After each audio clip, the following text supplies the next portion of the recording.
Kisah Gunung Semeru Pasak untuk Pulau Jawa dihuni keturunan asli Mojopahit. Dewa Brahma berubah menjadi kura-kura. Punggungnya yang keras digunakan untuk mengangkut puncak Gunung Meru. Sementara Dewa Wisnu berubah menjadi ular.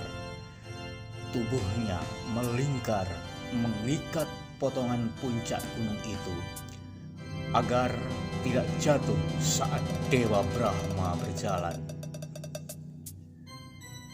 Kala itu, Jawa masih terombang-ambing. Tujuan kedua dewa tersebut membawa puncak Gunung Meru adalah menjadikannya pasak atau pantek agar Jawa tak lagi terombang-ambing di tengah lautan. Dalam perjalanannya, bagian-bagian dari puncak Gunung Meru itu berjatuhan dan tumbuh menjadi gunung-gunung, di antaranya Kawi, Kelut, Arjuna, Welirang, dan Lawu. Cerita tentang pemindahan puncak Gunung Meru ini juga termuat dalam kitab Tantu Panggalaran yang ditulis pada pertengahan abad 15. Awalnya, potongan puncak Gunung Meru itu diletakkan di sisi barat Pulau Jawa. Akibatnya, Jawa jomplang hingga akhirnya patah sebagian. Potongan puncak Gunung Meru itu akhirnya dipindahkan ke Jawa sisi timur. Cerita tentang puncak Gunung Meru dari India yang dibawa oleh Dewa Brahma dan Dewa Wisnu ke tanah Jawa terus berkembang di tengah masyarakat. Mereka mempercayai puncak Gunung Meru itu adalah Gunung Semeru. Dalam kitab Tantu Panggalaran juga disebutkan saat diletakkan di Jawa sisi timur, posisi potongan puncak Gunung Meru miring sehingga dipakailah Gunung Bromo sebagai ganjal agar tidak miring. Setelah itu, Jawa menjadi tenang, tak lagi terombang-ambing. Keberadaan Gunung Semeru tersebut dipandang suci oleh masyarakat Hindu. Gunung Semeru tercatat sebagai gunung tertinggi di Jawa dengan ketinggian 3.676 meter di atas permukaan laut atau MDPL, dan kondisinya masih terus aktif hingga kini. Bahkan akibat semburan material vulkanik dari puncak Gunung Semeru pada 1 Desember tahun 2020 dan Sabtu Wage 4 Desember 2021, warga yang ada di lereng Gunung Semeru lari berhamburan menyelamatkan dirinya sendiri. Gunung Semeru dan Gunung Bromo yang sejak tahun 1982 menjadi kawasan Taman Nasional Bromo Tengger Semeru atau TNBTS tersebut berada dalam satu kawasan dengan pegunungan Tengger, yaitu Widodaren, Watangan, Kursi, Sepolo, dan Ayep. ayat. Kawasan TNBTS seluas 50.276 hektar. Secara administratif, pemerintahan masuk 4 kabupaten, yaitu Malang, Lumajang, Pasuruan, dan Probolinggo. Suhu udara 2-20 derajat Celcius, ketinggiannya 750 sampai 3.676 mdpl. Masyarakat yang tinggal di kawasan tersebut dinamakan suku Tengger, yang dipercaya sebagai keturunan asli Majapahit. Secara turun-temurun, suku Tengger hidup di kawasan TNBTS yang membentang di 4 kabupaten, yakni Malang, Probolinggo, Lumajang, dan Pasuruan. Dialek masyarakat Tengger berbeda dengan masyarakat Jawa Matraman. Suku Tengger memiliki ciri tersendiri dalam dialek menggunakan bahasa kuno. Mereka juga memiliki kepercayaan tersendiri, seperti percaya terhadap danyang. Legenda lainnya tentang Tengger yang ada di lereng Semeru adalah perkawinan antara Rara Anteng dengan Jaka Seger. Banyak versi tentang Rara Anteng dan Jaka Seger. Mereka disebut sebagai bangsawan Majapahit yang keduanya akhirnya menikah. Sejarawan Universitas Negeri Malang, Dwi Cahyono, menyebut catatan sejarah tentang keberadaan suku Tengger ternyata bukan sekedar hasil mitologi saja. Sejarah itu juga terpahat di sebuah batu pualam setinggi 142,5 cm dengan panjangnya 102 cm dan lebarnya 22 cm. Batu pualam besar itu dikenal sebagai Prasasti Muncang. Ditemukan di Dusun Blandit, Desa Wonorejo, Kecamatan Singosari, Kabupaten Malang, Jawa Timur. Di permukaan batu tersebut terpahat tulisan dengan huruf Jawa yang sangat halus. Pada permukaan batu itu terpahat cerita tentang keberadaan suku Tengger yang saat ini menghuni lereng-lereng pegunungan Tengger dan Gunung Bromo.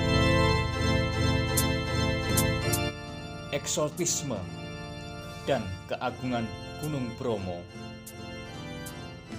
tercipta melalui proses perjalanan sejarah panjang yang tidak mengenal batasan waktu.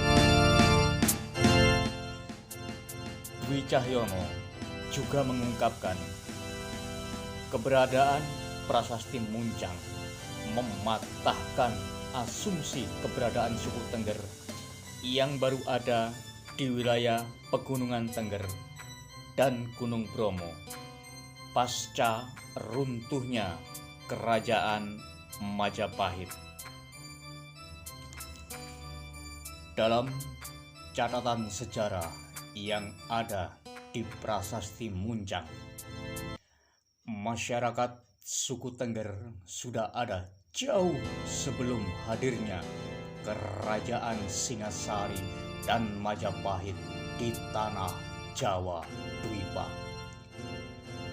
Dwi berani memperkirakan sejarah Bromo sebagai tanah suci bagi masyarakat suku Tengger sudah ada sejak tahun 929 Masehi.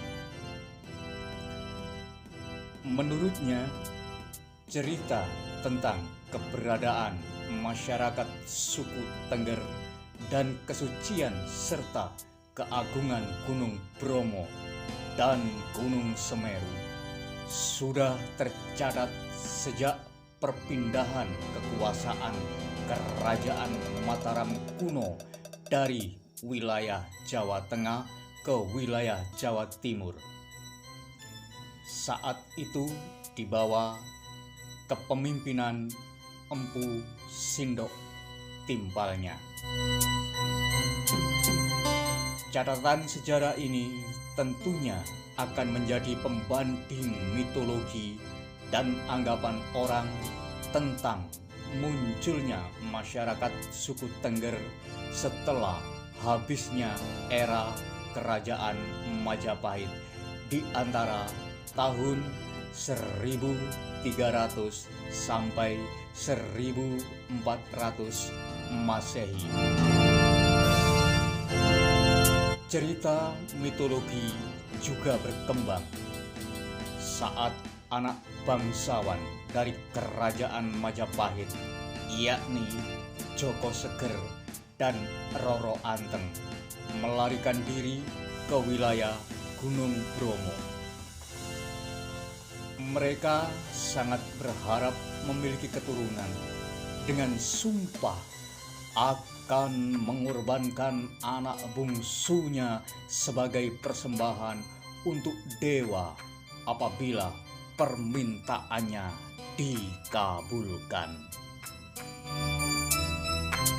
Permohonan itu dikabulkan dan pasangan ini dikaruniai sebanyak 25 anak.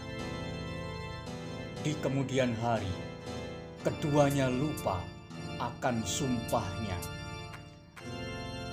Anak bungsunya yang bernama Dewata Kusuma tidak juga dijadikan persembahan kepada dewa. Akhirnya, kuasa dewa sendiri yang merebut Dewata Kusuma dan menghempaskannya di kawah Gunung Bromo. Mitologi yang berkembang secara turun-temurun ini sampai sekarang masih dilestarikan oleh masyarakat suku Tengger yang dikenal teguh memegang budayanya, sehingga dikenal adanya upacara Yatsnya Kasada. Terlepas dari mitologi tersebut, kata Dwi berdasarkan catatan pada prasasti yang ada, ternyata upacara Yatsnya Kasada sudah dilakukan masyarakat suku Tengger sejak ratusan tahun sebelum munculnya mitologi tersebut. Dia menyebutkan sejumlah prasasti dengan jelas menggambarkan keberadaan orang-orang Tengger beserta upacara Yatsnya Kasada. Salah satunya tercatat dalam prasasti Pananjakan yang ditemukan tahun 1880 di daerah Penanjakan, Kabupaten Pasuruan. Dalam prasasti berangkat tahun 1405 itu disebutkan adanya larangan untuk menarik pajak pada bulan Titi Leman atau akhir bulan di bulan Asada. Larangan itu berlaku untuk 5 desa, yaitu Desa Walandit, Mamanggis, Lili, Jabing, dan Kacaba. Pajak dilarang ditarik pada saat itu karena warga desa tengah memuja gunung keramat nan mulia, yaitu Gunung Brahma atau Dewa Gunung Api, ujar Dwi. Desa Walandit sendiri saat ini lebih dikenal sebagai Dusun Blandit di Desa Wonorejo, Kecamatan Singosari, Kabupaten Malang, Jawa Timur. Sedangkan Desa Mamanggis, kata dia, sekarang diperkirakan bernama Daerah Kemanggisan yang terletak di sekitar Kecamatan Pakis, Kabupaten Malang, Jawa Timur. Desa Jebing diperkirakan sekarang berubah menjadi daerah Jabung yang juga terletak di Kabupaten Malang, Jawa Timur. Nama Gunung Bromo yang disebut dalam prasasti tersebut diduga saat ini berkembang namanya menjadi Gunung Bromo. Sementara masyarakat yang memuja gunung tersebut dinamakan orang-orang Kakahyangan. Dwi memperkirakan mereka yang disebut orang-orang Kakahyangan adalah cikal bakal masyarakat suku Tengger. Prasasti Pananjakan sekarang tersimpan di Museum Nasional Jakarta. Selain prasasti Pananjakan, Dwi menyebutkan jauh sebelumnya terdapat serentetan prasasti pada masa kepemimpinan Empu Sendok yang bertutur tentang Bromo dan upacara Kasada. Prasasti itu salah satunya adalah Prasasti Muncang yang tercatat dibuat pada tahun 944 Masehi. Prasasti itu tersimpan di Museum Empu Purwa, Kota Malang, Jawa Timur. Prasasti Muncang salah satunya berisi penetapan sebidang tanah di selatan pasar Desa Muncang sebagai tanah perdikan. Hasil bumi tanah perdikan ini digunakan untuk membangun prasada kabaktian Siddha Yoga, yaitu bangunan suci untuk peribadatan harian bagi Bathara Sang Hyang Swayambhuwa yang bersemayam di Walandit timpalnya. Sebelum prasasti Muncang, tercatat juga ada prasasti Lingga Sutan yang dibuat tahun 929 Masehi. Prasasti ini berisi tentang penetapan Desa Lingga Sutan sebagai wilayah Rakrian Hujung dan hasilnya pertanian di sana setiap setahun sekali juga dipersembahkan untuk Bathara I Walandit. Dwi menyebutkan dari tiga prasasti ini jelas terlihat adanya keterkaitan, yaitu adanya upacara pemujaan pada Bathara I Walandit atau Bathara Sang Hyang Swayambhuwa, sementara pada prasasti Pananjakan semakin diperjelas bahwa dewa-dewa yang dipuja adalah Dewa Gunung Api Brahma.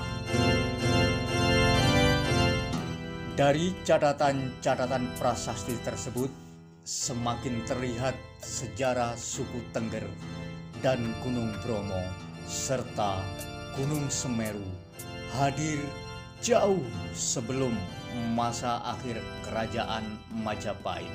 Bahkan sudah tercatat sejak kepemimpinan Empu Sendok di wilayah Jawa Timur.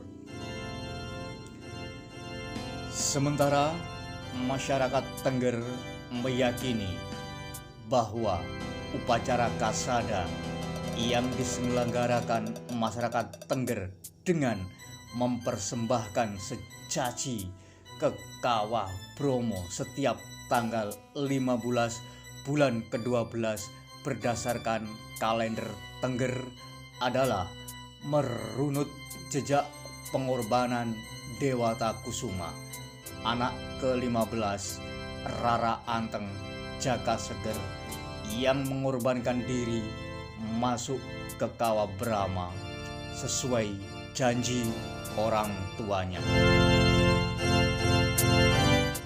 Banyak misteri yang tersimpan di kawasan Gunung Semeru dan sekitarnya. Bahkan di salah satu hutan paling lebat di Gunung Semeru, yakni hutan Ireng-Ireng, disebut ada misteri manusia kerdil berkulit hitam. Selain itu, puncak Gunung Semeru juga dikenal dengan sebutan Mahameru, yang artinya tempat bersemayam para dewa.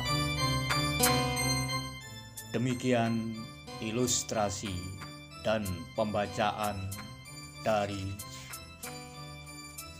riwayat Gunung Semeru yang saat ini telah menghebohkan Pulau Jawa dengan erupsinya yang mengakibatkan korban berjatuhan dan pengungsi yang berada di barak-barak. Semoga menambah pundi-pundi pengetahuan dan khasanah kita.